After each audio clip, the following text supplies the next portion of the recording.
فاتحہ۔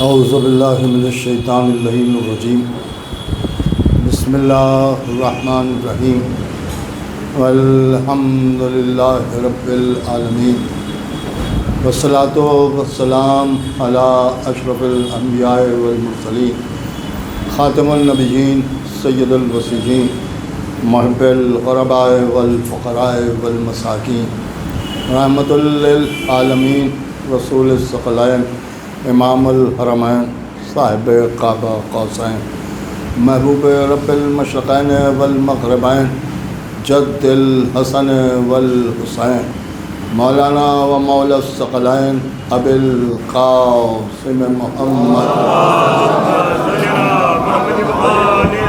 وآل بیتہ الطیبین الطاہرین المعصومین المظلومین المنتخبین المنتجبین، ولعنۃ اللہ علی اعدائہم وقتلتہم ومنکر فضائلہم ومصائبہم وطہارتہم وجلالتہم وشجاعتہم وعظمتہم وولایتہم وعطشہم اجمعین من لیلنا ھذا الی یوم الدین۔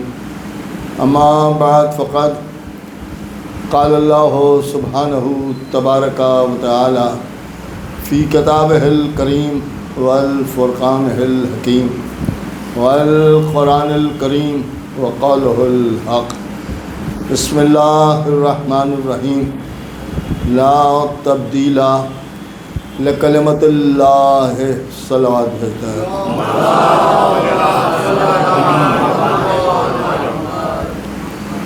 سورہ یونس کی 64ویں آیت کی ہے، ایک ٹکڑا ہے کہ جسے سرنامہ کلام بنایا۔ اس میں خداوند عالم نے ارشاد فرمایا کہ اللہ کے کلمات میں کوئی تبدیلی نہیں ہو سکتی۔ اس سے ایک بات یہ سمجھ میں آئی کہ اللہ کا کلام یا اللہ کی باتیں یا اللہ کے کلمات وہ ہیں کہ جس میں کسی قسم کی کوئی تبدیلی نہیں ہو سکتی اور کوئی نہیں کر سکتا۔ تو اب ظاہر سی بات ہے کہ یہ کلام کا فرق ہے۔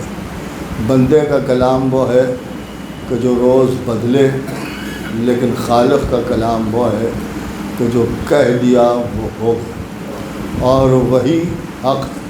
اس کا سبب یہ ہے کہ بندہ جب کلام کرتا ہے تو زیادہ سے زیادہ ماضی کو دیکھ لیتا ہے اور کچھ حال کو دیکھ لیتا ہے، مگر مستقبل پر اس کی نظر نہیں ہوتی۔ جب مستقبل پر نظر نہیں ہوتی تو اس کا کلام مستقبل میں غلط ثابت ہونے لگتا ہے، لہذا وہ اپنے کلام کو بدلنے پر آمادہ ہو جاتا ہے۔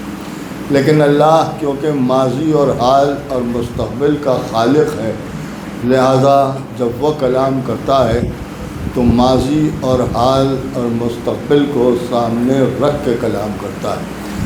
جو کہہ دیتا ہے وہ ہمیشہ کے لیے کہہ دیتا ہے، اگر کچھ بنا دیتا ہے تو وہ ہمیشہ کے لیے بنا دیتا ہے۔ اب ظاہر سی بات ہے کہ اس کا کلام ہے اور اس کی بات ہے۔ آپ غور کریں کہ اس کے سپورٹ میں یا اس کی دلیل میں کہ اس کے کلام میں کسی قسم کی کوئی تبدیلی نہیں ہے۔ اگر آپ کو دیکھنا ہے تو خود قرآن کو دیکھ لیجئے، قرآن بھی اللہ ہی کا کلام ہے۔ ہر جگہ ہر چیز بدل سکتی ہے، مگر قرآن کا ایک حرف بھی بدلا نہیں جا سکتا۔ اس کا سبب یہ بھی ہے کہ اس کے کلام جیسا کوئی کلام کائنات میں نظر نہیں آ سکتا، اور ظاہر سی بات ہے کہ اس کا کلام اپنی جگہ سب کا کلام اپنی جگہ، جو کلام اللہ ہے وہ کلام اللہ ہے، اور اس کلام اللہ کو ہی ہم نے قرآن کہا ہے۔ قرآن کی سب سے بڑی صفت یہ ہے کہ ہر کتاب چاہے جتنی قیمتی ہو، اگر قرآن کے سامنے آئے گی تو قرآن کے برابر میں بھی نہ رکھی جائے گی بلکہ قرآن کے نیچے رکھی جائے گی۔ قرآن وہ کتاب ہے جو ہمیشہ ہر کتاب کے اوپر رکھا جاتا ہے، قرآن کو کبھی نیچے رکھا ہوا ہم نے نہیں دیکھا۔ ظاہر سی بات ہے کہ ہم کیونکہ قرآن پر ایمان رکھتے ہیں، اللہ کے کلام پر یقین رکھتے ہیں اور اللہ کے کلام کو مانتے ہیں، اور یہ بھی مانتے ہیں کہ جو کلام اللہ کو نہ مانے پھر وہ مسلمان نہیں، وہ دائرہ اسلام سے خارج ہو جاتا ہے۔ ہمارا یقین ہے قرآن پر، اس لیے کہ قرآن وہ ہے کہ جس کے پاس نجاست پہنچ ہی نہیں سکتی، لیکن نجاست پہنچ ہی نہیں سکتی، اور بڑے بڑوں نے قرآن کو مانا ہے، لیکن نبی نے صرف قرآن کو نہیں چھوڑا ہے بلکہ قرآن کے ساتھ ساتھ اہل بیت اطہار کو بھی چھوڑا ہے۔ اس سے یہ ثابت ہوتا ہے کہ آپ کی نظر میں کچھ بھی ہو لیکن نبی کی نظر میں نجات کے لیے قرآن کافی نہیں ہے۔ ایک صلوات پڑھیں محمد ایک اور باواز بلند صلوات پڑھتے ہیں۔ تو اب ظاہر سی بات ہے کہ قرآن اگر کافی ہوتا تو رسول اللہ خالی قرآن کو چھوڑتے، قرآن کے ساتھ اہل بیت کو نہ چھوڑتے۔ اب ظاہر سی بات ہے بہت سی حدیثیں ہیں، ہمارے یہاں یہی ہے کہ قرآن اور اہل بیت یا قرآن اور اطرت، لیکن ساتھ ساتھ ہم نے مسلمانوں کی بھی حدیثیں دیکھیں تو اس میں انہوں نے کہا کہ اہل بیت کو نہیں بلکہ رسول نے اپنے خاندان کو چھوڑا ہے۔ رسول اللہ نے قرآن اور سنت کو چھوڑا ہے۔ دیکھیے غور کرنے کی بات ہے کہ قرآن کو اور سنت کو چھوڑا ہے۔ اگر سنت کو بھی مان لیا جائے تب بھی تو یہی ثابت ہوتا ہے کہ اکیلا قرآن کام نہ آئے گا، اس کے ساتھ سیرت رسول بھی چاہیے۔ ایک صلوات پڑھیں محمد والے۔ نہیں ایسے صلوات پڑھی جن کو نہیں معلوم ہے کہ محرم کی پہلی ہو گئی۔ تو اب ظاہر سی بات ہے دو چیزیں چھوڑ کے گئے، ایک بالکل الگ سے بغیر کسی تمہید کے، اور ہو سکتا ہے کہ اعتراض کرنے والے یہ کہیں کہ یہ تو زبردستی پیون لگا دی، لیکن کیا کریں بات آ گئی ہے تو پیوند ہی لگا دیتا ہوں۔ ایک صلوات پڑھیں محمد۔ اور اعتراض کرنے والے بھی سمجھ لیں کہ اگر ہم بتانے پر آ گئے کہ لوگوں نے اسلام میں کہاں کہاں پیوند لگایا ہے اور کیسا کیسا پیوند لگایا ہے تو بڑی مشکل ہو جائے گی۔ ایک صلوات پڑھیں محمد۔ غور کر رہے ہیں میں بات کر رہا ہوں، بہت نازک سی بات سنیے گا، میں آپ کے سامنے کیا عرض کر رہا ہوں کہ جب رسول اللہ نے ارشاد فرمایا کہ میں تمہارے درمیان دو چیزیں چھوڑے جا رہا ہوں، ایک کتاب خدا اور دوسرے میری اطرت، میرے اہل بیت، یہ ہمارے یہاں کی بات، لیکن ان کے یہاں کی بات یہ ہے کہ قرآن اور سنت۔ دیکھیے قرآن اور سنت، کہنے والے نے کہا کہ ہمارے لیے قرآن کافی ہے۔ دیکھیے قرآن کافی ہے، پوری توجہ سنیے گا جو میں عرض کر رہا ہوں کہ میرے لیے قرآن کافی ہے، تو انہوں نے کہا صاحب ہمارے لیے قرآن کافی ہے، تو ٹھیک ہے آپ کے لیے قرآن کافی ہے، آپ کھڑے ہو گئے، اس کا مطلب ہی یہ ہے کہ آپ کو سنت نہیں چاہیے، آپ نے سنت سے انکار کر دیا۔ پوری توجہ سنیے گا، سنت نہیں چاہیے، سنت سے انکار کر دیا۔ ہمارے حساب سے اہل بیت، آپ کو اہل بیت نہیں چاہیے، جب اہل بیت نہیں چاہیے تو آپ نے اہل بیت سے انکار کر دیا۔ اس کا مطلب یہ ہے کہ دوسری جو بھی چیز تھی اگر سنت ہی مان لیا جائے تو آپ کو سنت نہیں چاہیے، آپ کو اہل بیت نہیں چاہیے، آپ کو صرف قرآن چاہیے، اور آپ نے کہا کہ ہمارے لیے قرآن کافی ہے۔ اس سے ایک دوسری بات بھی غور طلب ہے، پوری توجہ سے سنیے گا۔ ہمارا معاملہ یہ ہے کہ ہم رسول کے دور میں موجود تھے، اس پر بھی بحث ہے کہ یہ تو فرقہ بعد میں بنا ہے، سنیے گا، یہ فرقہ بعد میں بنا ہے رسول اللہ کے بعد، یہ فرقہ وجود میں آیا؟ رسول کے دور میں تو سب مسلمان تھے، رسول اللہ کے دور میں ساتھ جتنے کا تھے وہ کلمہ پڑھنے والے تھے، شیعہ تو تھے ہی نہیں، یہ تو بعد میں بنائے گئے ہیں، یہ تو بعد میں آئے ہیں، اور پتہ نہیں کس کا نام کہ انہی نے یہ مذہب ایجاد کیا اور فلاں نے یہ مذہب ایجاد کیا۔ ایک بات میں آپ کے سامنے عرض کر دوں کہ اگر شیعہ اس دور میں نہیں تھے تو نبی نے کیسے کہا کہ یا علی آپ اور آپ کے شیعہ کامیاب ہیں؟ ایک صلوات پڑھیں محمد وآل محمد،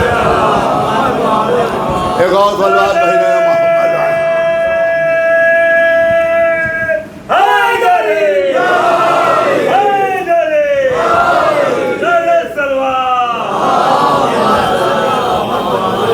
میں آپ غور کر رہے ہیں کہ میں آپ کے سامنے عرض کر رہا ہوں، اس کا مطلب یہ ہے کہ نبی فرما رہے ہیں کہ آپ اور آپ کے شیعہ کامیاب ہیں، دنیا میں بھی کامیاب ہیں اور آخرت میں بھی کامیاب ہیں۔ دیکھیے دنیا میں بھی کامیاب ہیں، آخرت میں بھی کامیاب ہیں، پوری توجہ سنیے گا۔ اس کا مطلب یہ ہے کہ اس حدیث میں رسول اللہ نے ہماری کامیابی کا اعلان دنیا میں بھی کیا ہے اور آخرت میں بھی کیا ہے۔ آخرت میں بھی ہم ہی کامیاب ہیں اور دنیا میں بھی ہم ہی کامیاب ہیں۔ دیکھیے ہم ہی کامیاب ہیں، مرنے کے بعد بھی ہم کامیاب ہیں اور مرنے سے پہلے بھی ہم کامیاب ہیں۔ دیکھیے مرنے سے پہلے بھی ہم کامیاب ہیں، بالکل سامنے کی بات آپ کے سامنے عرض کر رہا ہوں۔ انہوں نے کہا کہ صاحب دنیا میں کیسے کامیاب ہیں؟ دنیا میں قتل کیے جا رہے ہیں، دنیا میں مارے جا رہے ہیں، دنیا کا مسئلہ یہ ہے کہ سب کچھ چھینا جا رہا ہے، دیواروں میں چنا جا رہا ہے۔ آپ غور کر رہے ہیں، دیواروں میں چنا جا رہا ہے، قتل کیے جا رہے ہیں، برباد کیے جا رہے ہیں، سارا زمانہ ان کا دشمن ہے، اور رسول فرما رہے ہیں کہ یہ دنیا میں بھی کامیاب ہیں۔ اس کا مطلب یہ ہے کہ قتل ہو جانا ناکامیابی کی دلیل نہیں ہے، مر جانا ناکامیابی کی دلیل نہیں ہے۔ مقصد دیکھا جاتا ہے کہ آپ نے ہمیں قتل کیا، آپ نے ہمارے گھروں کو اجاڑا، آپ نے ہم پر ظلم کیا، مگر آپ ہمیں مقصد سے ہٹا نہیں پائے۔ نہیں غور کر رہے ہیں؟ آپ نے ہمیں مقصد سے ہٹا نہیں پائے۔ تو ان کا صاحب کیسی بات کر رہے ہیں؟ بہت سیدھی سی بات ہے میاں، جب قتل ہونے سے پہلے جس پر ہم صلوات بھیجتے تھے آج تک صلوات بھیج رہے ہیں، اور جس پر لعنت بھیجتے تھے آج تک لعنت بھیج رہے ہیں۔ اے صلوات بھیجے محمد۔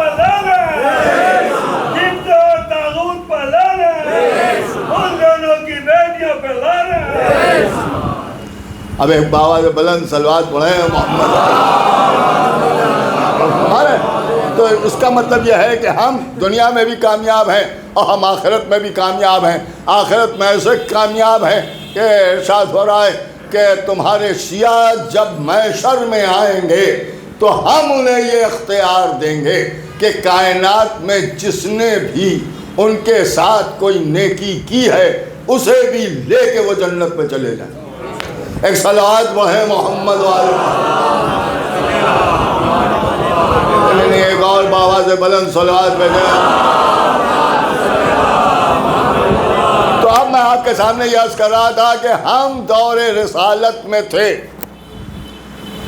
لیکن آپ کا معاملہ یہ ہے، دیکھیے آج میں سوال کر رہا ہوں، پہلے ہی تھے اور یہاں 12 تک رہوں گا،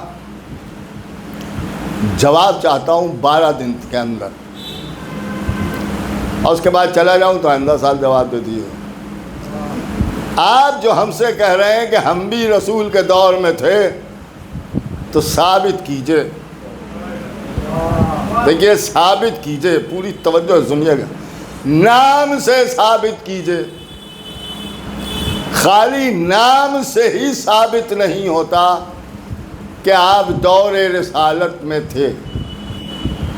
بڑی ٹیکنیکل بات ہے جو میں عرض کر رہا ہوں، اور ماشاءاللہ کلکتے کے سمجھدار حضرات میرے سامنے بیٹھے ہوئے ہیں، آپ کو اختیار ہے چاہے جیسے سنیے گا اقبال، بڑی نازک سی بات ہے۔ یہی تو اعتراض ہوتا ہے کہ یہ دور رسالت میں نہیں تھے۔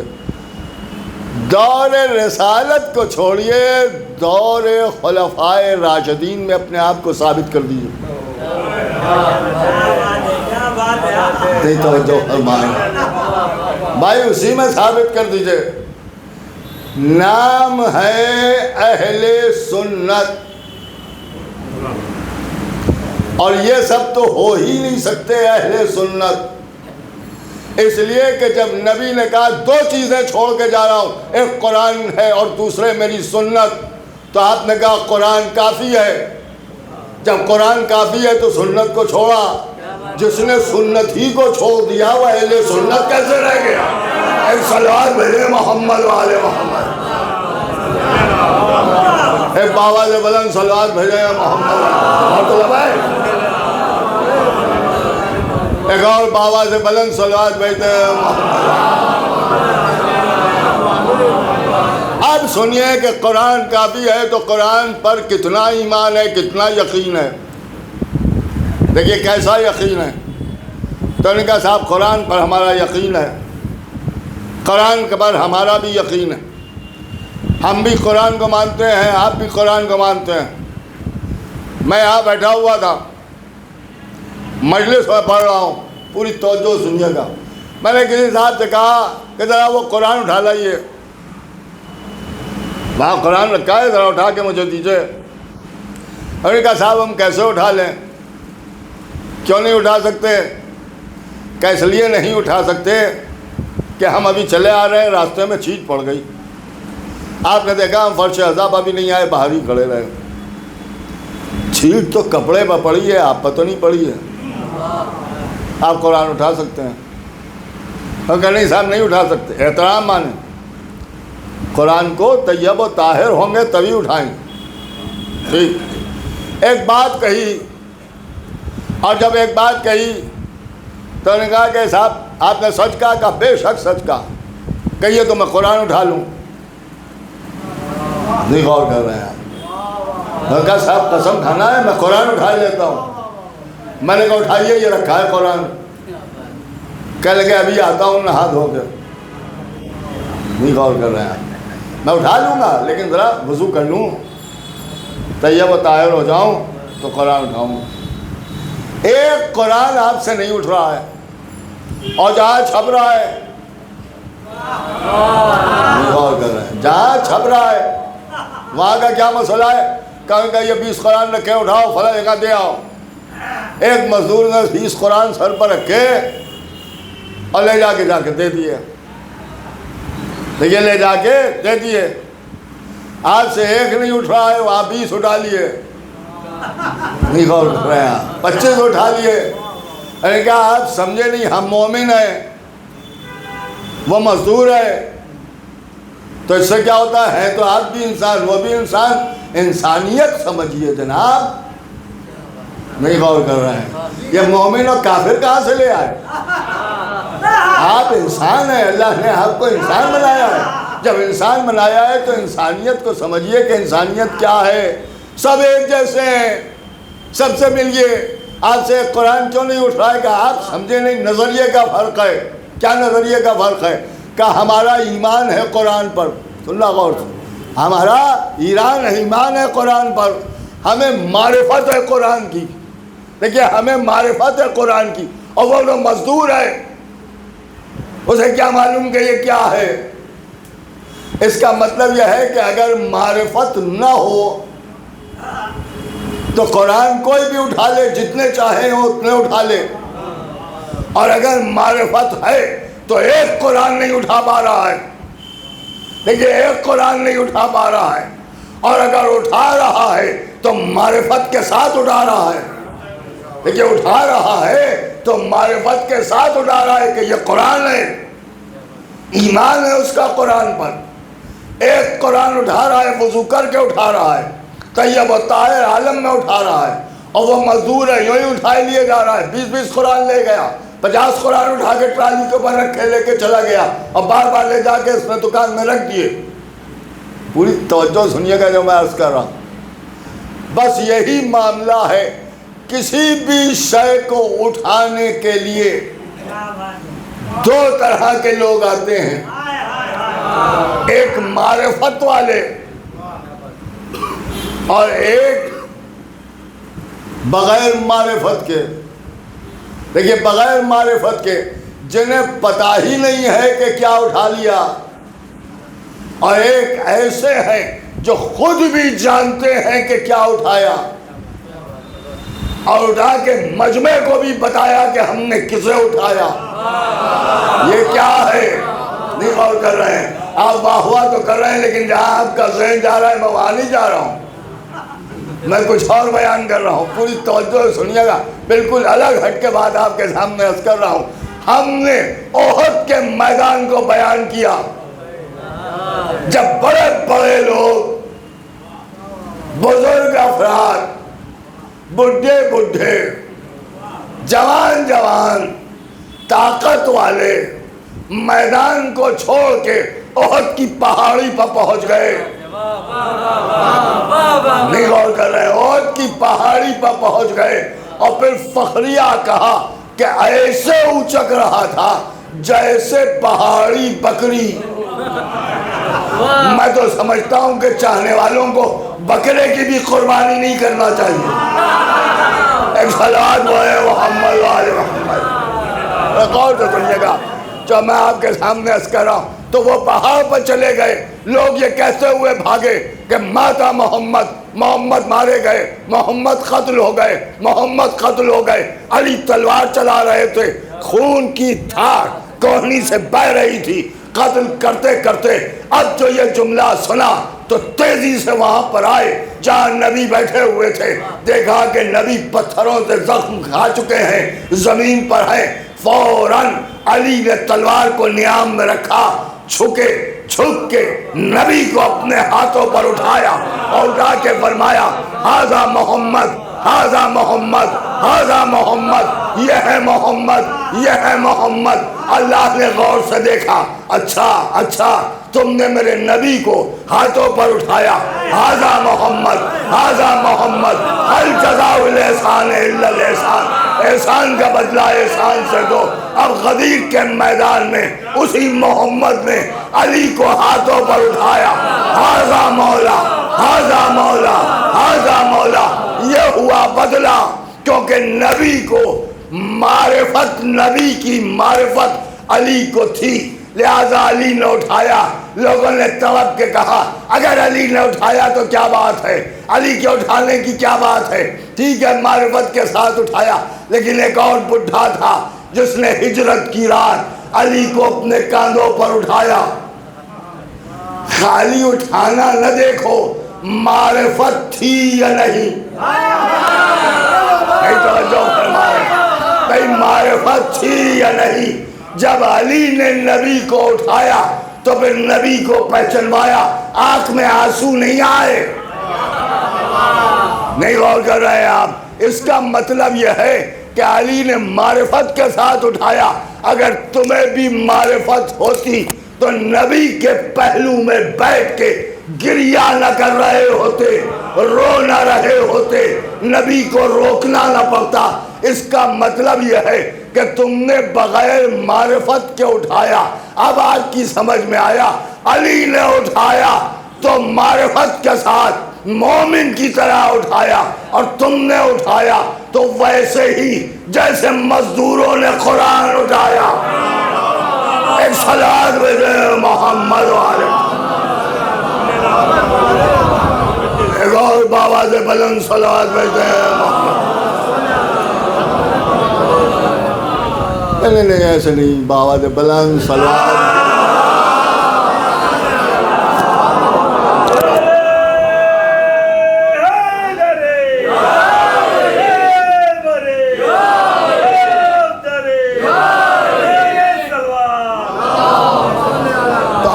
ظاہر سی بات ہے کہ یہ قرآن ہے اور قرآن پر ایمان رکھنا بھی لازمی ہے.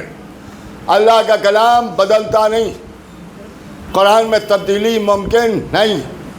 قرآن کو بدلا نہیں جا سکتا. دیکھیے بدلا نہیں جا سکتا. اب اس پر شاید کچھ لوگ معترض ہوں اور یہ کہیں کہ صاحب پھر تحریف کیا ہے؟ یہ جو تحریف ہو جاتی ہے قرآن میں یہ کیا ہے؟ ارے کہا صاحب ہم قائل ہیں وہ نہیں قائل ہیں. اب مجھے نہیں معلوم کون قائل ہے کون نہیں قائل ہے. ارے کہا صاحب تحریف قرآن میں ہوتی ہے یا نہیں ہوتی ہے؟ میں نے کہا آپ کر تو سکتے ہیں، مگر یہ کہ قرآن میں ممکن ویسی تعریف نہیں ہے جیسی آپ کرنا چاہیں. لیکن بالکل نازک سی بات ہے. پہلی بات جانتے ہیں کیا ہوتا ہے؟ ان کا صاحب قرآن کو بدل دیا. تو جب قرآن کو بدل دیا، سنیے گا، قرآن کو جب بدل دیا تو کیسے بدل دیا؟ سورہ ہم کی جگہ کوئی اور سورہ لا کے رکھ دیا، کوئی اور سورہ. ان کا صاحب سورہ ہم کی جگہ اب یہ سورہ ہے. نہیں، ممکن نہیں. اس لیے کہ قرآن کی ایک آیت جیسی بھی کوئی ایک آیت نہیں بنا سکتا. تحریف جو ہوتی ہے وہ کمی میں ہوتی ہے. سورہ حمد میں 7 آیتیں ہیں، اگر 7 کی جگہ 5 لکھ دی، 2 آیتیں کم کر دی، یہ ممکن ہے. لیکن ایک آیت اور بنا کے بڑھا دی کہ 7 کی جگہ 8 ہو گئیں، یہ ممکن نہیں. سورہ کوثر میں 3 آیتیں ہیں، 2 پڑھیں، ایک نہیں پڑھی. یہ ممکن نہیں ہے کہ 3 کی جگہ 4 پڑھ لیں. آپ غور کر رہے ہیں؟ یہ نہیں ممکن. 4 پڑھ لیں، یہ ممکن نہیں. اس لیے کہ ویسی آیت ہی کہاں سے لائیں جو اس میں اضافہ کرے. قرآن کا معاملہ یہ ہے کہ اس میں کمی تو کر سکتا ہے تحریف کرنے والا، مگر قرآن میں اضافہ نہیں کر سکتا تحریف کرنے والا. کمی کرنے کو قصر کہتے ہیں، اضافہ کرنے کو غلو کہتے ہیں. نہیں غور کر رہے ہیں؟ قرآن میں قصر تو ممکن ہے مگر غلو ممکن نہیں ہے. دیکھیے، غلو ممکن نہیں ہے، اور غلو اس لیے ممکن نہیں ہے کہ قرآن کی ایک آیت کے جواب میں کوئی ایک آیت بنا نہیں سکتا. اس لیے کہ قرآن میں اضافہ کیسے کر دیں؟ اللہ کہہ رہا ہے کہ میں نے ہر خشک و تر کو قرآن میں جمع کر دیا. جب ہر چیز جمع ہے تو آپ بڑھائیں گے کیا؟ بڑھایا تو وہیں جاتا ہے جہاں کمی ہو. نبی نے اسے قرآن صامت کہا، علی کو قرآن ناطق کہا. نہیں غور کر رہے؟ علی کو قرآن ناطق کہا. قرآن نے مہر لگا دی. جیسے ہر چیز قرآن میں جمع، ویسے ہی ہر شے امام میں جمع. کل شیء احصیناہ فی امام مبین، ہر شے کو جمع کر دیا امام مبین میں. قرآن میں غلو اس لیے نہیں ہو سکتا کہ ہر چیز موجود ہے. ویسے ہی علی کی بھی منزل یہی ہے کہ تم قصر کر کے جہنم میں جا سکتے ہو، مگر علی کی بھی حیات میں غلو اسی طرح ممکن نہیں ہے جیسے قرآن میں غلو ممکن نہیں ہے. اس لیے کہ قرآن کی آیت کے جواب میں کوئی آیت نہیں بنا سکتے، ویسے ہی علی کے جواب میں کوئی فرد نہیں لا سکتے. لاؤ گے کیا؟ یہ نوری، تم خاکی، یہ عرش پر خلق ہونے والے، تم فرش پر پیدا ہونے والے، یہ خانہ ذات کبریا میں آنے والے، تم خاندانی بتخانوں میں پیدا ہونے والے. ان کے لیے سورج مغرب سے نکلتا ہے. تمہارا معاملہ یہ ہے سورج ڈوب جائے تو نماز قضا ہو جاتی ہے. اگر سورج ڈوب جائے تو پھر نماز قضا پڑھو. یہ جب تک نہ پڑھیں سورج ڈوب نہیں سکتا.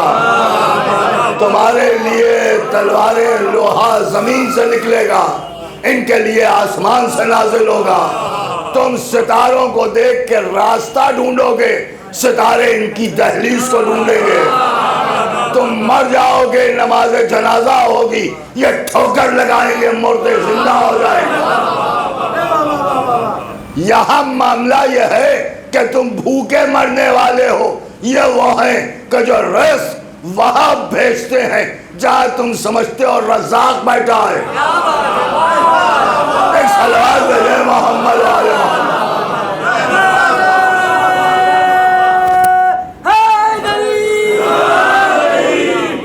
تو اب ظاہر سی بات ہے کہ ان کا کسی کا کیا مقابلہ نبی کا. کسی کو ہاتھوں پر اٹھانا اور ہے اور کسی کو پہلو سے اٹھانا اور ہے. ایک صلوات بھیجے محمد والے اور وہی علی